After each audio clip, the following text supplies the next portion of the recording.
नमस्कार साथियों, स्वागत आप सभी का। कैसे हो आप सब? I hope you are very well. और हम यहाँ पे पढ़ रहे हैं पॉलिटी, और पॉलिटी में वही क्वेश्चन जो आरआरबी एनटीपीसी में आज तक पूछे गए हैं, चाहे वो आपका ग्रुप डी का एग्ज़ाम हो, रेलवे का, या एसएससी के जो भी एग्ज़ाम आपने दिए हैं, उन सभी एग्ज़ाम्स के अंदर जो क्वेश्चन पूछे गए हैं वही क्वेश्चन हम यहाँ पे प्रैक्टिस कर रहे हैं। और पीछे हमारी क्लासें जो हुई है, आपने देखा होगा कि हमने एक क्वेश्चन के अंदर कम से कम 10 से 12 क्वेश्चन निकाले हैं। ऐसा नहीं है कि एक टाइम पास सा करवा दिया हो, नहीं, बिल्कुल बेहतरीन तैयारी आप लोगों की हो रही है। और अभी जो आने वाला आपका आरआरबी एनटीपीसी है या चाहे ग्रुप डी हो, ये क्लासें आपको बहुत बड़ी हेल्प देने वाली है। तो जितनी क्लासें हुई है पहले क्लासों को उनको देखिए, और अगर आप इस चैनल के ऊपर नए हैं तो सब्सक्राइब करके बेल आइकन ज़रूर दबा लें ताकि नेक्स्ट वीडियो का नोटिफिकेशन आप तक पहुँचे। आइए आज की क्लास का हमारा जो फर्स्ट क्वेश्चन वो क्या कहता है आप देख लेते हैं। फर्स्ट क्वेश्चन आपसे पूछा गया है कि संविधान सभा के या संविधान के लागू होने के समय इसे अध्यायों में विभाजित किया गया था। यानी इस क्वेश्चन का अर्थ पता है क्या है? ये पूछ रहा है कि at the time of commencement of the constitution it was divided into chapters. कहने का मतलब ये था, जिस समय इंडिया का संविधान तैयार हुआ है ना, वो टाइम मैं बता चुका हूँ आपको कि भारत के संविधान को कब लागू किया गया था, कब इसको बनाया गया था, उस समय की बात ये कर रहा है। तो उसमें इसने पूछा है कि टोटल चैप्टर्स कितने थे उस समय की बात हो रही है, संविधान के लागू होने के समय। ये वाली जो लाइन है ना, आपने अच्छी प्रकार से यहाँ पे देख रहे हैं, लागू होने के समय। अब मैंने आपको बताया भी था कि भारत का संविधान कब लागू हुआ था, ये आप देख चुके थे। लागू हुआ था 26 जनवरी को, 26 जनवरी 1950 की बात थी। इस दिन इंडिया का संविधान क्या होता है, लागू होता है। तो आप अभी डिस्कस करके पीछे गए थे कि टोटल कितने आर्टिकल थे इसके अंदर, या कल वाली क्लास के अंदर मैंने करवाया था, उस समय टोटल 395 तो आर्टिकल थे। इस समय संविधान में टोटल कितने पार्ट थे, तो पार्ट की संख्या थी 22 यहाँ पर। और इस समय टोटल कितने शेड्यूल थे, यानी कितनी अनुसूचियाँ थी, तो यहाँ पर 8 अनुसूचियाँ थी। ये बातें अपन ने पिछली क्लास के अंदर कंप्लीट की थी। और इसने यही आपसे पूछा है कि संविधान के लागू होने के समय इसे कितने अध्यायों के अंदर, तो देखो यहाँ पर कितने अध्याय हैं, टोटल 22 है। यानी हमारा जो ऑप्शन नंबर सी है ना, ये बिल्कुल करेक्ट रहेगा। 22 अध्याय उस समय हुआ करते थे इंडियन कॉन्स्टिट्यूशन के अंदर, भारत के संविधान के अंदर। ये बातें आपने अच्छे से नोट कर लेनी है। अब जो ये आर्टिकल है ना, आज इनकी संख्या इंक्रीज है। ये कहाँ पर है? ये 470 आर्टिकल हो चुके हैं। ये आज वर्तमान में कितने पार्ट हो चुके हैं, तो 25 पार्ट हो चुके हैं। और कितने शेड्यूल हो चुके हैं, तो 12 शेड्यूल हो चुके हैं, याद रखना। लेकिन इसमें है ना एक बात समझने वाली ये है, अगर हम कहें कि आज भी वर्तमान संविधान में कितने अध्याय हैं, तो मैं कहूँगा 22 ही अध्याय हैं। ऐसा कैसे?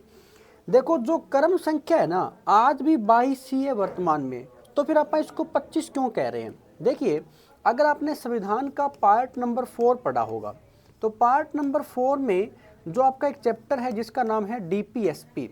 चैप्टर का नाम क्या है? डीपीएसपी है, directive principle of state policy है। और इसी संविधान के भाग नंबर में जो आर्टिकल आपके आते हैं ना, वो आर्टिकल भी कितने हैं? इसमें आर्टिकल हैं 36 से लेकर 51 तक आपके आर्टिकल आते हैं। तो ये तो आपका एक भाग नंबर कौन सा है? 4 है।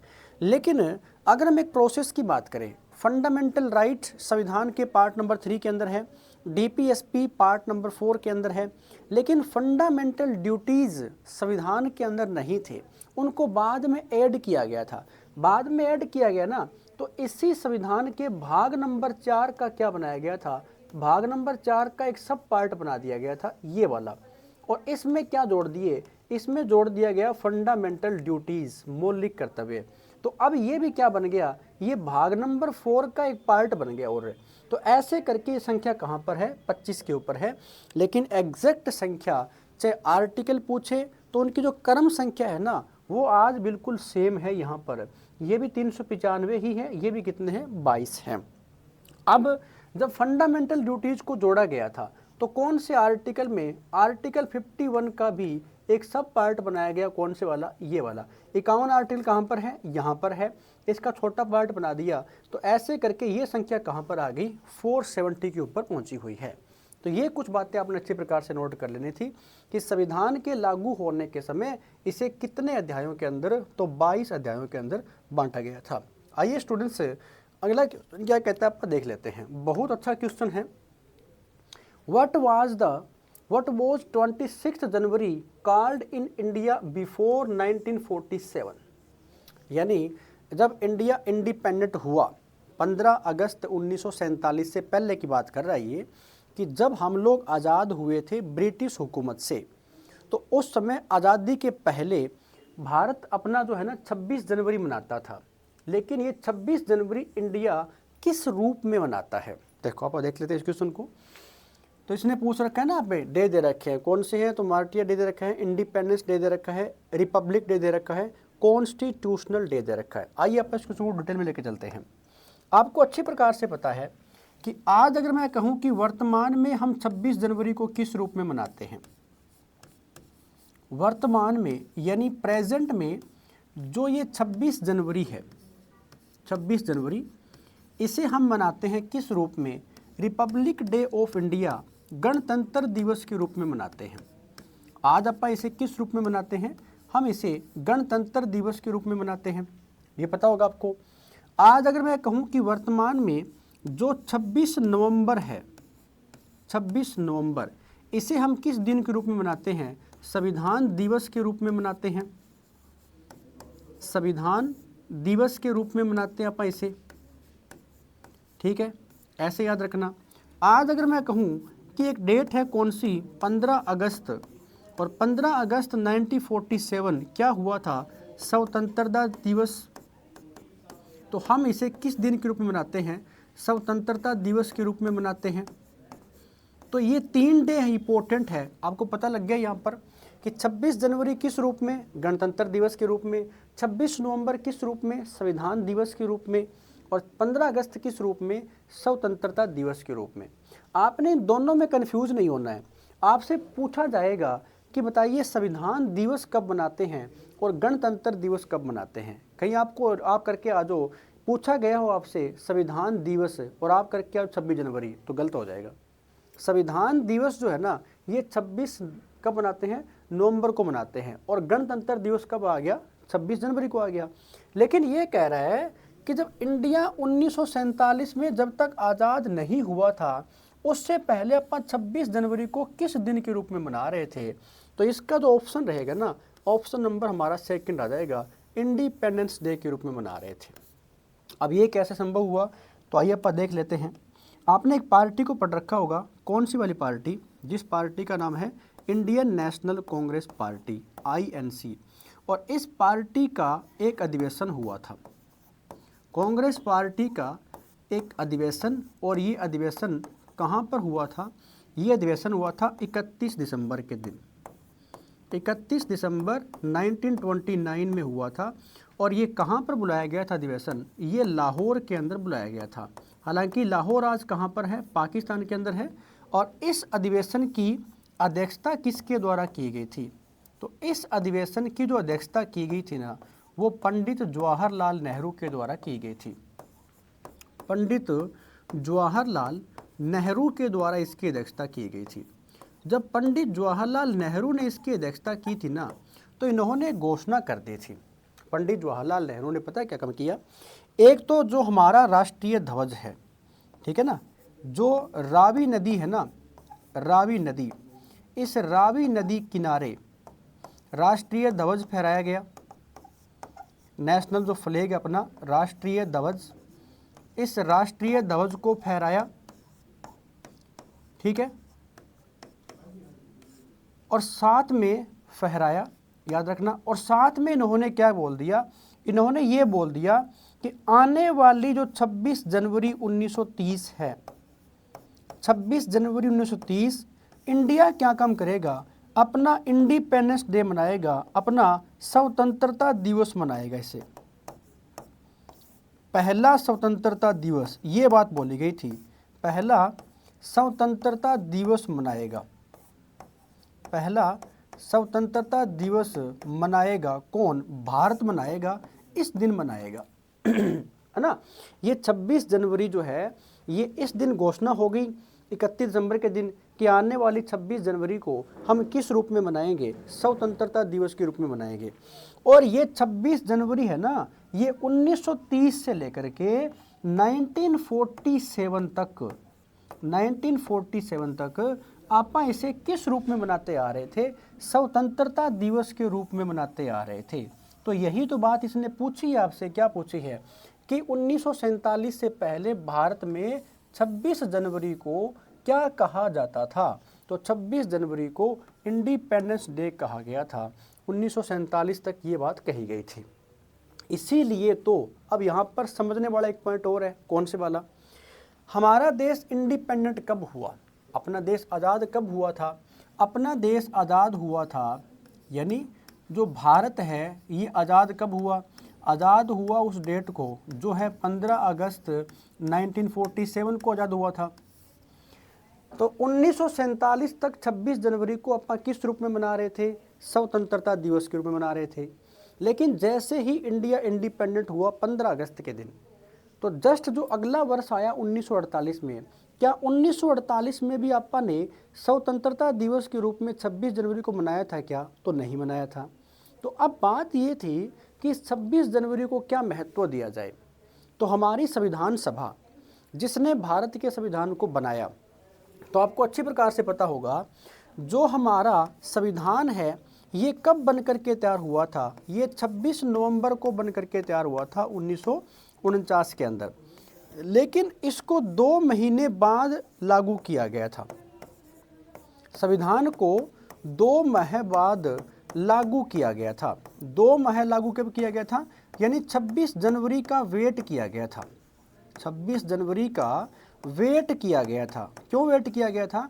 क्योंकि 26 जनवरी जो है ना, इसीलिए वेट किया गया कि ये अप्पा ने वहाँ पर घोषणा की थी कि भारत क्या मनाएगा? 26 जनवरी को स्वतंत्रता दिवस के रूप में मनाएगा। लेकिन अपना स्वतंत्रता दिवस कौन सा बन गया? वो तो बन गया 15 अगस्त। तो फिर अप्पा इसको किस दिन के रूप में मनाएं? अप्पा इसको गणतंत्र दिवस के रूप में मनाएंगे फिर। इसीलिए तो भारत के संविधान को बना करके तैयार तो यहाँ पर कर दिया गया था, लेकिन लागू 2 महीने की देरी करके ना 26 जनवरी को ही लागू किया गया था। इसलिए 26 जनवरी आप आज किस दिन के रूप में मनाते हैं? आज प्रेजेंट टाइम में हम 26 जनवरी को रिपब्लिक डे ऑफ इंडिया के रूप में मनाते हैं। ठीक है। तो अगर पूछे कि गणतंत्र दिवस कब मनाया जाता है? 26 जनवरी को। संविधान दिवस कब मनाते हैं? 26 नवंबर को।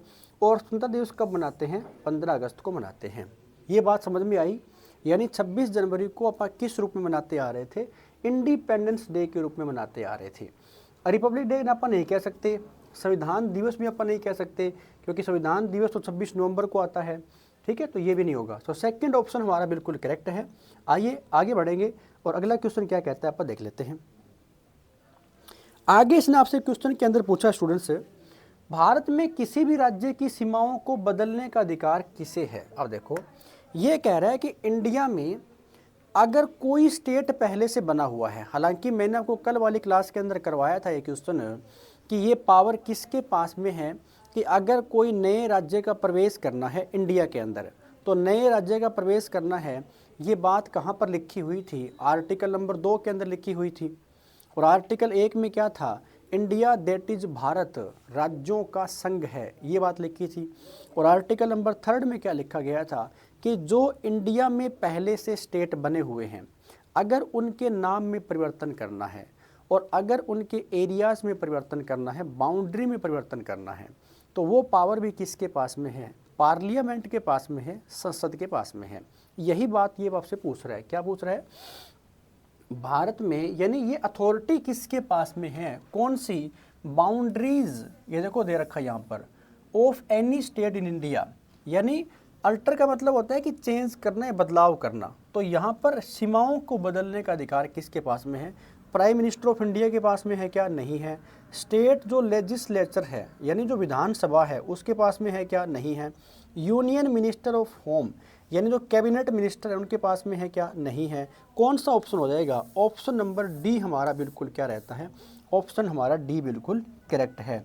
अगर मैं कुछ बातें आपको बताऊं पार्लियामेंट के बारे में, तो हमारी पार्लियामेंट का जिक्र संविधान के कौन से पार्ट में है?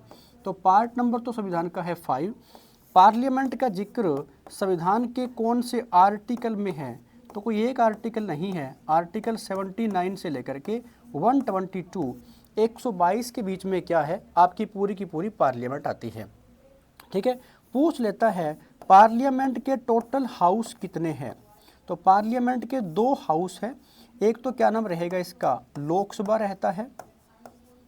पार्लियामेंट के 2 हाउस है, एक लोकसभा है, एक क्या है, राज्यसभा है। ये बातें आपने नोट कर लेनी है। लोकसभा है तो लोकसभा की सीटें अभी कितनी है, 543 है। राज्यसभा की सीटें कितनी है, 245, 245 सीटें हैं। किसकी बात हो रही है, पार्लियामेंट की। अगर आपसे बातें पूछे कुछ और, क्या पूछेगा, अभी वर्तमान में कौन सी लोकसभा चल रही है इंडिया के अंदर?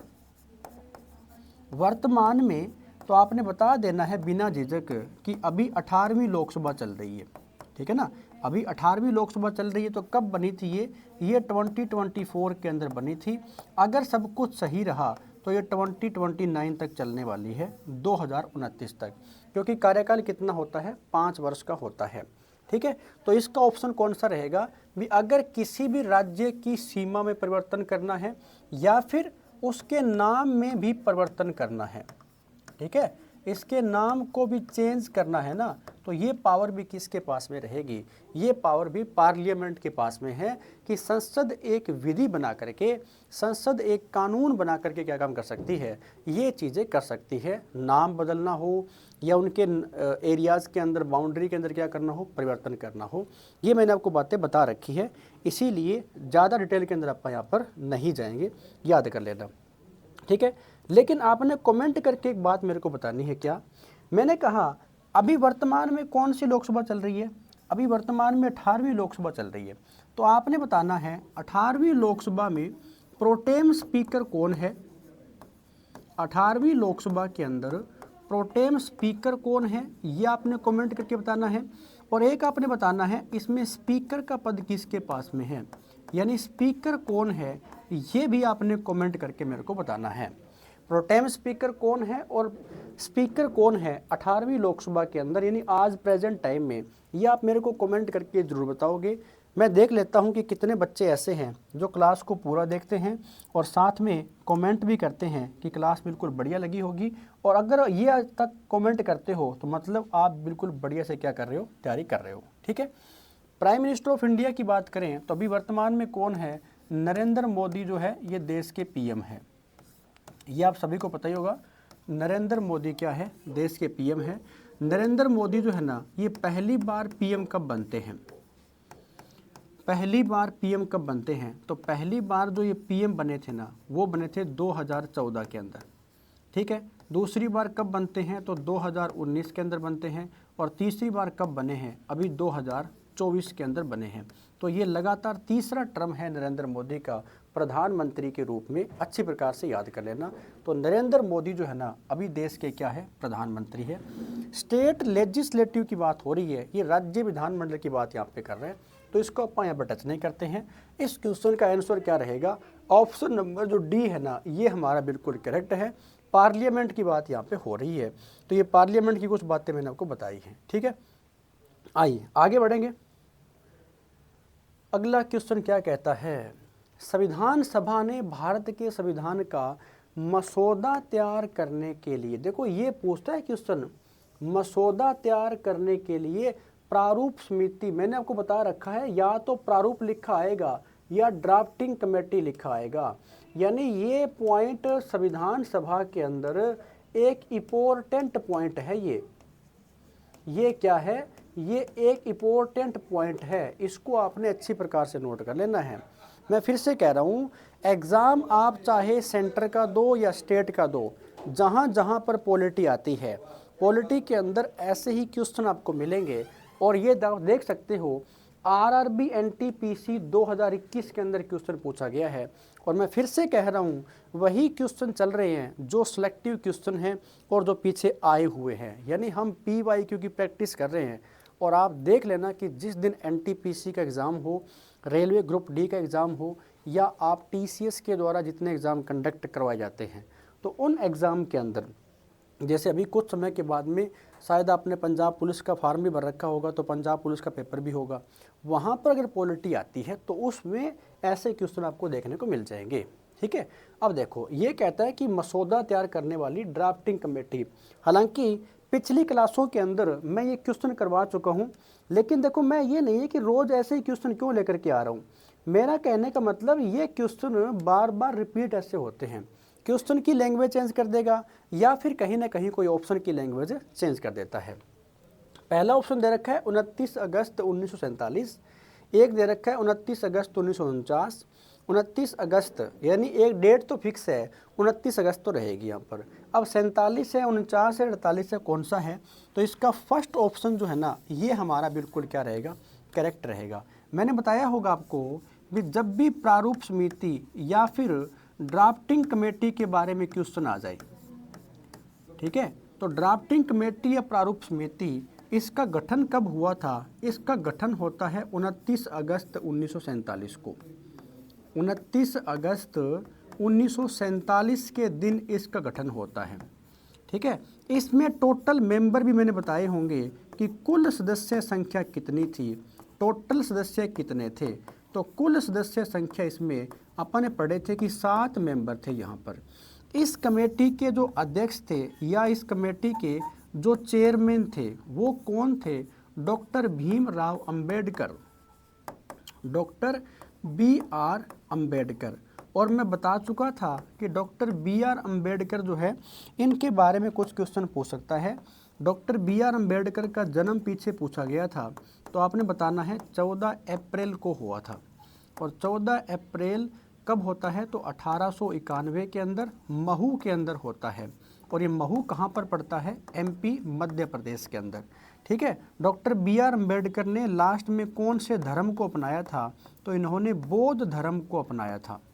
डॉक्टर BR अंबेडकर ने बौद्ध धर्म को अपनाया था, ये बात भी नोट कर लेना। इनकी जो डेथ होती है ना डॉक्टर BR अंबेडकर की, ये भी किस दिन के रूप में? तो 6 दिसंबर को इनकी डेथ होती है 1956 1956 के अंदर। तो आप इसको किस दिन के रूप में? महापरिनिर्वाण, महापरिनिर्वाण दिवस कब मनाया जाता है? महापरिनिर्वाण दिवस जो है ना, ये 6 दिसंबर डॉक्टर भीमराव अंबेडकर की मृत्यु यहाँ पर हो जाती है। ठीक है, तो डॉक्टर BR अंबेडकर के बारे में कुछ ये बातें आपने नोट कर लेनी है। और डॉक्टर BR अंबेडकर कौन थे? तो देश के पहले विधि मंत्री या पहले कानून मंत्री, पहले विधि मंत्री या पहले कानून मंत्री कौन थे? डॉक्टर भीमराव अंबेडकर थे। यह भी क्वेश्चन पीछे एग्जाम के अंदर आया था कि संविधान सभा में इनका निर्वाचन क्षेत्र कौन सा था? संविधान सभा में इनका निर्वाचन क्षेत्र कौन सा था? तो आपने बता देना है स्टूडेंट्स, निर्वाचन क्षेत्र था यहाँ पर Bombay presidency, Bombay presidency.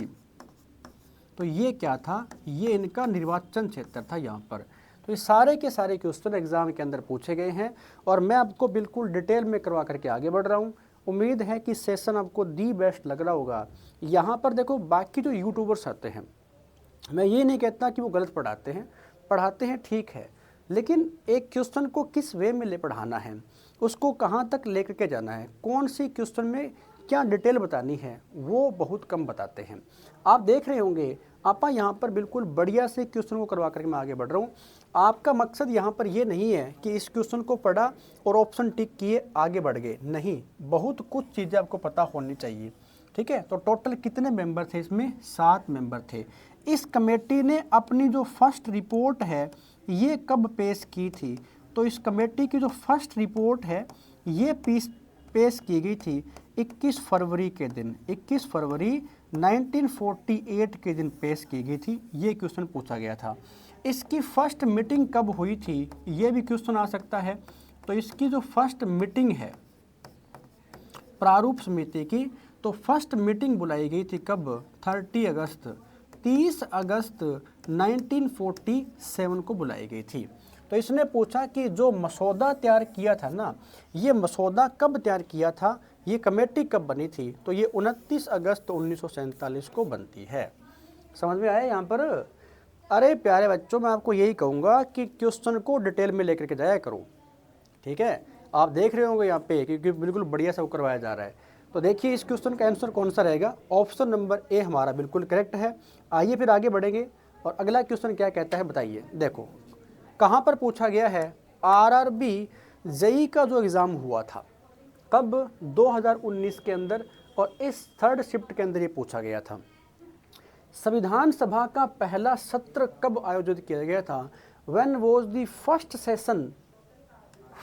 Session of the constitute assembly. कहने का मतलब ये हुआ कि हमारी संविधान सभा के जितने भी सेशन हुए हैं, जितने भी सत्र हुए हैं, उसमें से पहला सेशन शुरू कब हुआ था, ये बात ये पूछ रहा है। अगर मैं इस भाषा को या इसकी लैंग्वेज को आपके लिए मैं थोड़ा सा आसान कर दूं, ये अपने आप में ये पूछ रहा है कि संविधान सभा की फर्स्ट मीटिंग भी आप कह सकते हो, ठीक है ना। ये क्या है, पहला सत्र। अगर मैं कहूँ कि संविधान सभा की जो फर्स्ट मीटिंग है, फर्स्ट मीटिंग, तो फर्स्ट मीटिंग भी आप इसको कह सकते हैं कि जिस दिन फर्स्ट मीटिंग शुरू हुई थी, जिस दिन फर्स्ट मीटिंग की शुरुआत होती है ना, वो ये डेट की बात भी कर रहा है, वो उस डेट की बात भी कर रहा है। आप अच्छी प्रकार से पढ़ करके गए थे। आपको ना करना क्या है, संविधान सभा की फर्स्ट 3 मीटिंग याद रखनी है और एक लास्ट की मीटिंग याद रखनी है। जैसे अगर मैं कहूँ कि इसकी फर्स्ट मीटिंग कब हुई थी, तो 9 दिसंबर के दिन होती है, 1946 को होती है, ठीक है।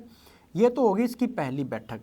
फिर अगर आपसे पूछे कि इसकी सेकंड बैठक कब होती है, सेकंड जो मीटिंग है ये कब होती है, तो सेकंड जो मीटिंग है ना, ये हुई थी 11 दिसंबर को, 1946 को हुई थी, बता चुका था मैं।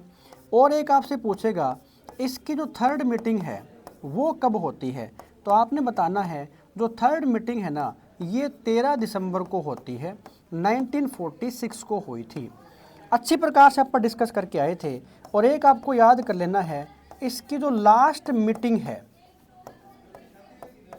लास्ट मीटिंग, तो ये लास्ट मीटिंग कब होती है, ये 24 जनवरी को होती है और 1950 के दिन होती है। ये आपने करना क्या है स्टूडेंट, आपने संविधान सभा की फर्स्ट मीटिंग, सेकंड मीटिंग और third meeting and last meeting कब हुई थी अच्छे से नोट कर लेना है। और इन मीटिंग में क्या क्या फैसले हुए थे, शायद मैं आपको करवा चुका हूँ कि यहाँ पर आपका एक टेम्परेरी चेयरमैन चुना गया था, यहाँ पर आपका परमानेंट चेयरमैन चुना गया था, यहाँ पर आपका ऑब्जेक्टिव रिजोल्यूशन उद्देश्य प्रस्ताव पेश किया गया था, और यहाँ पर फर्स्ट प्रेसिडेंट ऑफ इंडिया, हमारा नेशनल सॉन्ग, नेशनल एंथम, ये इसी दिन स्वीकार किए गए थे संविधान सभा के द्वारा। तो ये कह रहा है संविधान सभा का पहला सत्र कब आयोजित किया गया था, तो इसका ऑप्शन कौन सा हो जाएगा, ऑप्शन नंबर बी हमारा बिल्कुल करेक्ट है। 1946 के में ये इसके संविधान सभा के क्या चले थे, सेशन चले थे। एक बात मैं आपको बताता हूँ, हमारी संविधान सभा ने टोटल कितने स्टेप में काम किया था या टोटल कितने चरण में काम किया था, तो हमारी संविधान सभा ने टोटल 3 चरणों में काम किया था। अब ये 3 चरण पता है कौन कौन से थे, ये तो हो गए इसकी मीटिंग के बारे में। अब एक और क्वेश्चन आता है कई बार कि बताइए संविधान सभा का जो पहला चरण है ना, ये कब से कब तक चला था, संविधान सभा का पहला चरण, तो पहला चरण शुरू होता है इसका 6 दिसंबर के दिन, 6 दिसंबर 1946 से लेकर के ना ये चला था 14 अगस्त 1947 तक, 1947 तक चला था। ये था संविधान सभा का पहला चरण। और ये वो चरण है संविधान सभा का जिसमें संविधान सभा जो है ना कैबिनेट मिशन के कहने पे चल रही थी, कैबिनेट मिशन के कहने पे चल रही थी या कैबिनेट मिशन के अनुसार चल रही थी, जो जो बात कैबिनेट मिशन बोले उसके अनुसार चल रही थी, ठीक है। फिर आपसे पूछेगा कि संविधान सभा का सेकंड चरण कब से कब तक चला था, दूसरा चरण हमारी संविधान सभा का, तो आपने बता देना है इसका सेकंड चरण जो है ना 15 अगस्त 1947 जिस दिन इंडिया आज़ाद हुआ, और ये चला था 26 नवंबर 1949 तक चला था। 1949 तक। और अगर आपसे पूछे कि इसका तीसरा चरण फिर कब से कब तक रहा था, तो संविधान सभा का तीसरा जो चरण है ना, ये भी लंबा ही चलता है। ये अगले ही दिन यानी 27 नवंबर को शुरू हो गया था, 1949 में चला था ये, और ये चला था मार्च 1952 तक। मार्च 1952 तक चला था। अगर पूछे कि संविधान सभा की पहली 3 बैठक कब कब हुई, तो आपने बतानी है ये संविधान सभा की फर्स्ट मीटिंग है, ये सेकंड है, ये थर्ड मीटिंग है और ये लास्ट मीटिंग है। ये बात नोट कर लेना। अगर पूछे संविधान सभा ने टोटल कितने चरणों में काम किया था, तो 3 चरणों के अंदर कौन कौन से हैं? पहला चरण तो यहाँ से यहाँ तक, सेकंड यहाँ से लेकर के यहाँ तक, और लास्ट चरण कौन सा था? यहाँ से लेकर के यहाँ तक। तो ये फर्स्ट, ये सेकंड, ये थर्ड, 3 चरण में काम किया है किसने? संविधान सभा ने। तो ये बात आपने अच्छी प्रकार से नोट यहाँ पे कर लेनी है। हो जाएगा। संविधान सभा का पहला सेशन कब आयोजित किया गया था, याद रखना यहाँ पर। अगला क्वेश्चन क्या कहता है? निम्नलिखित में से कौन सा संविधान सभा के अध्यक्ष थे? कौन संविधान सभा के अध्यक्ष थे? अब ये कितना अच्छा क्वेश्चन है, याद रखना इसको बिल्कुल बढ़िया से।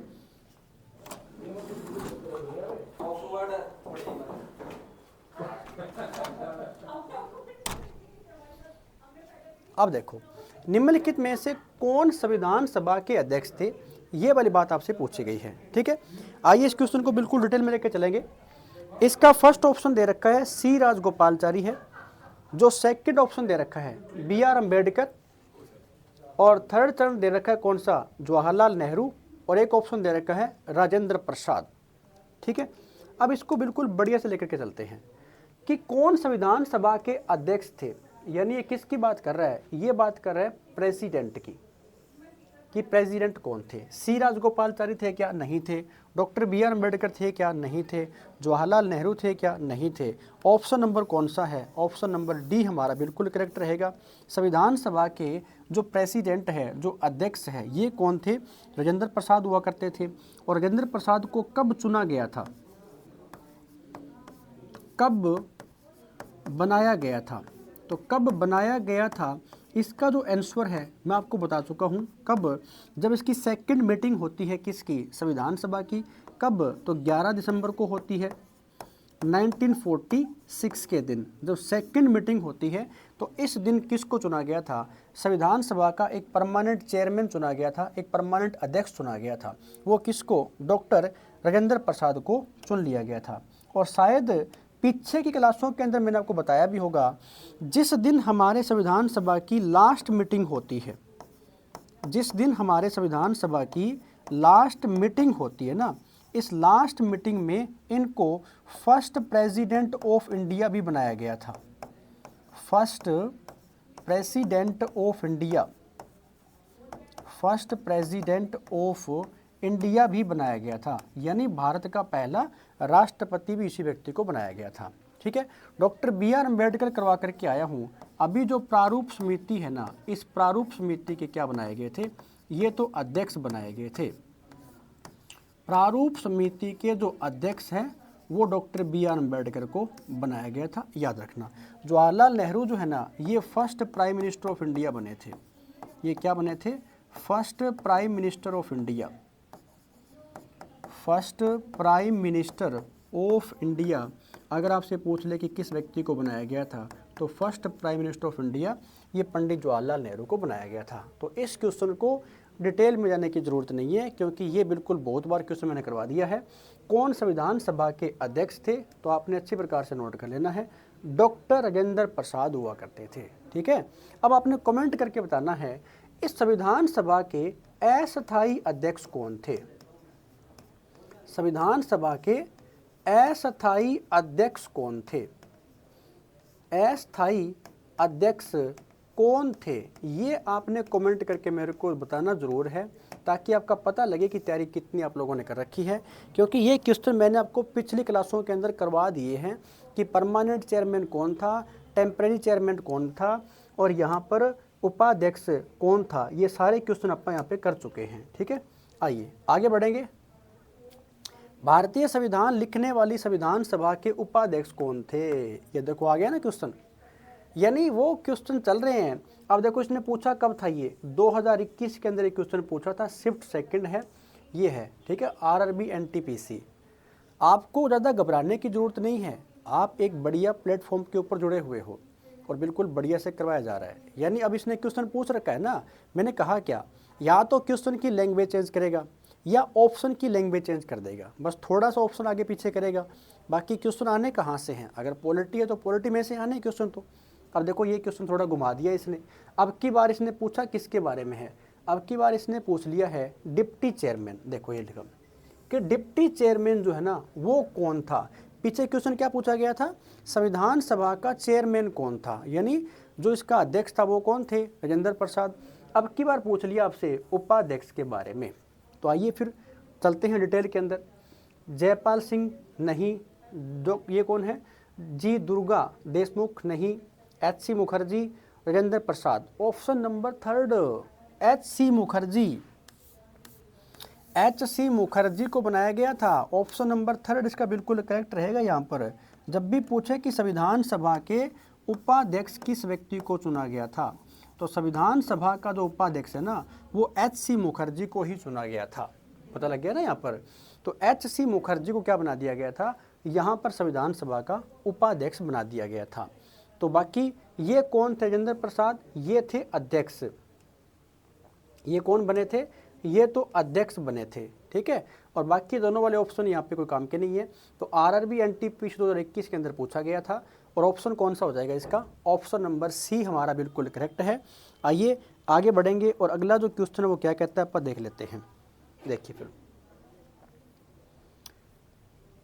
संविधान सभा ने भारतीय राष्ट्रीय ध्वज को कब अपनाया था। कितने बढ़िया बढ़िया क्वेश्चन चल रहे हैं। मैं आपसे फिर से कह रहा हूं दोस्तों, अगर आप बढ़िया से तैयारी करोगे ना तो उम्मीद आपको मैं इतनी दे सकता हूं कि एक बढ़िया प्लेटफॉर्म से आप लोग जुड़े हुए हो, आपका क्वेश्चन गलत नहीं होने देंगे, ये हमारा वादा रहा अगर आप हमारे साथ जुड़े रहे तो, ठीक है। आरआरबी एनटीपीसी 2016 के अंदर क्वेश्चन पूछा गया है, संविधान सभा ने जो हमारा इंडियन नेशनल फ्लैग है उसके बारे में बात हो रही है। तो आइए फिर राष्ट्रीय ध्वज को लेकर के जितने क्वेश्चन बनते हैं सारे कॉपी कर लेते हैं। आओ, एक डेट दे रखी है 22 जुलाई 1947 की, 22 अगस्त की है, 22 जनवरी की है, 22 अक्टूबर की है। आप इस क्वेश्चन को डिटेल में लेकर चलते हैं। बात किसकी हो रही है, नेशनल फ्लैग की हो रही है। पहले तो आपको ये पता हो कि नेशनल फ्लैग में टोटल कितने कलर है, ये पूछ लेता है, ठीक है। तो टोटल कलर तो है ना इसके अंदर 4 कलर आते हैं। 4 कलर आते हैं, कौन कौन से आते हैं, केसरिया, सफ़ेद और हरा। पढ़ रखा होगा ना यहाँ पे, ऊपरी ऊपर कौन सा होता है, केसरिया होता है। एक कलर कौन सा होता है, सफ़ेद होता है, वाइट कलर, और एक कौन सा होता है, हरा कलर होता है। लेकिन एक बीच में चक्कर होता है ना, बीच में एक चक्कर बना होता है। इस चक्कर का कलर कैसा होता है, तो नेवी ब्लू होता है, नेवी ब्लू। ये पीछे एग्जाम के अंदर पूछा गया था, गहरा नीला कह सकते हो। नेवी ब्लू यानी गहरा नीला कलर होता है, याद रखना, ठीक है। इस नेशनल फ्लैग की बात करोगे तो इसका डिज़ाइन किस व्यक्ति के द्वारा तैयार किया गया था, नेशनल फ्लैग का डिज़ाइन पिंगाली वेंकैया के द्वारा तैयार किया गया था, ठीक है ना। पिंगाली वेंकैया के द्वारा इसको तैयार किया गया था, पिंगाली वेंकैया के द्वारा, ठीक है। इसकी टोटल लेंथ कितनी है, यानी इसकी लंबाई और चौड़ाई का जो अनुपात है ना वो कई बार पूछ लेता है कि लंबाई और चौड़ाई का अनुपात कितना है, तो 3:2 रहेगा, ठीक है। लंबाई कितनी है, 3 फीट की है, चौड़ाई कितनी है, 2 फीट की है। तो लंबाई और चौड़ाई का रेशो पूछ लेता है तो ये आपने बता देना है 3:2 रहेगा। अब ये कहता है कि जो हमारी संविधान सभा है इसने इसको एक्सेप्ट कब किया था, तो ऑप्शन नंबर फर्स्ट हमारा बिल्कुल करेक्ट रहेगा। 22 जुलाई 1947 को हमारी संविधान सभा ने इसको एक्सेप्ट करने का काम किया था। यानी नेशनल फ्लैग जो हमारा आता है, इंडियन नेशनल फ्लैग, भारतीय राष्ट्रीय ध्वज को संविधान सभा ने कब अपनाया था, ये कब एक्सेप्ट किया था, तो आपने बता देना है इसको 22 जुलाई 1947 को ये एक्सेप्ट करने का काम इन्होंने किया था। 22 जुलाई 1947 को एक्सेप्ट किया था। हो जाएगा यहाँ तक। तो ये इसके रेशो के बारे में क्यों सुना जाता है, डिज़ाइन किसने तैयार किया था, या जो चक्कर है उसका कलर कैसा है, तो नेवी ब्लू है। और ये ऊपर कौन सा है, केसरिया, फिर सफ़ेद और फिर कौन सा आता है, हरा कलर आ जाता है। तो याद रखना, जब भी हमारी 26 जनवरी आती है, जब भी 26 जनवरी आती है या फिर जब भी 15 अगस्त आता है, तो हम नेशनल फ्लैग को फहराते हैं, राष्ट्रीय ध्वज को फहराया जाता है। ठीक है, तो ये क्वेश्चन। अच्छा, अब एक बात और भी नोट कर लेनी है, जैसे अभी 26 जनवरी गई है, तो इस 26 जनवरी के ऊपर है ना, जैसे नरेंद्र मोदी है या प्रेसिडेंट ऑफ इंडिया है, ये नेशनल फ्लैग से क्वेश्चन बन जाते हैं भी राष्ट्रीय ध्वज कहाँ पर फहराया था। अगर आप किसी भी स्टेट की एग्ज़ाम की तैयारी कर रहे हो, तो मान लीजिए आप पंजाब के स्टेट की तैयारी कर रहे हो, पंजाब स्टेट में आपसे पूछ लेगा कि जो पंजाब के मुख्यमंत्री है उन्होंने 26 जनवरी के दिन राष्ट्रीय ध्वज को कहाँ पर फहराया था, या फिर 15 अगस्त के दिन राष्ट्रीय ध्वज को कहाँ पर फहराया था। ऐसे क्वेश्चन आपके लिए बन सकते हैं। तो ये बातें आपने खुद से नोट कर लेनी है कि किसने कहाँ पर राष्ट्रीय ध्वज को फहराया था। हो जाएगा यहाँ तक? ठीक है, तो संविधान सभा ने राष्ट्रीय ध्वज के बारे में जब भी क्वेश्चन आ जाए तो आपने अच्छी प्रकार से इसको बता देना है। आइए आगे बढ़ेंगे और अगला क्वेश्चन क्या कहता है आप देख लेते हैं। इसका ऑप्शन कौन सा रहेगा, फर्स्ट ऑप्शन हमारा रहेगा। भारतीय संविधान के जनक के रूप में किसे जाना जाता है। ये क्वेश्चन भी बहुत बार आप कर चुके हैं कि भारतीय संविधान का जनक, भारतीय संविधान का पिता या आधुनिक मैन की संज्ञा किसको बोलते हैं। फर्स्ट ऑप्शन हमारा बिल्कुल करेक्ट रहेगा, डॉक्टर भीमराव अंबेडकर। ठीक है, डॉक्टर BR अम्बेडकर को क्या जाना जाता है, संविधान सभा के जनक के रूप में जानते हैं, यानी फादर ऑफ इंडियन कॉन्स्टिट्यूशन के रूप में किसको जानते हैं, डॉक्टर BR अम्बेडकर को जानते हैं। ठीक है, अभी मैं पीछे क्वेश्चन बता करके आया था क्या, अगर क्वेश्चन आ जाए राजेंद्र प्रसाद के बारे में, तो देश का पहला राष्ट्रपति कौन था, याद रखना। और संविधान सभा के अध्यक्ष भी कौन थे, संविधान सभा के अध्यक्ष भी कौन थे, संविधान सभा के अध्यक्ष ये भी आपसे पूछ सकता है, तो बता देना कि कौन हुआ करते थे। ठीक है, ये KM मुंशी जो है, ये जो ड्राफ्टिंग कमेटी है, जो अपनी प्रारूप समिति बनी थी, जो प्रारूप समिति बनी थी ना, तो प्रारूप समिति के सदस्य कौन थे, तो वो KM मुंशी थे, याद रखना यहाँ पर। सच्चिदानंद सिन्हा ये थे अस्थायी अध्यक्ष किसके, संविधान सभा के अस्थायी अध्यक्ष किसके थे ये, जो हमारी संविधान सभा थी, संविधान सभा थी ना, उस संविधान सभा के अस्थायी अध्यक्ष कौन थे, तो वो आपने बता देना है सच्चिदानंद सिन्हा थे। तो ये क्वेश्चन अच्छे से आप नोट करें स्टूडेंट्स। उम्मीद करता हूँ कि सेशन आपको दी बेस्ट लगा होगा, किसी प्रकार की कोई डाउट नहीं होगी। अगर लगे भी कोई प्रकार की डाउट है तो कमेंट कर दिया करो, आपके कमेंट का रिप्लाई मिल जाएगा। आज का सेशन कैसा लगा कमेंट करके ज़रूर बताएं। मिलते हैं नेक्स्ट वीडियो के अंदर ऐसे ही कुछ और क्वेश्चन के साथ। ठीक है, तो चलिए स्टूडेंट्स, आज की क्लास को मैं ये फिनिश करता हूँ। Take care, bye bye.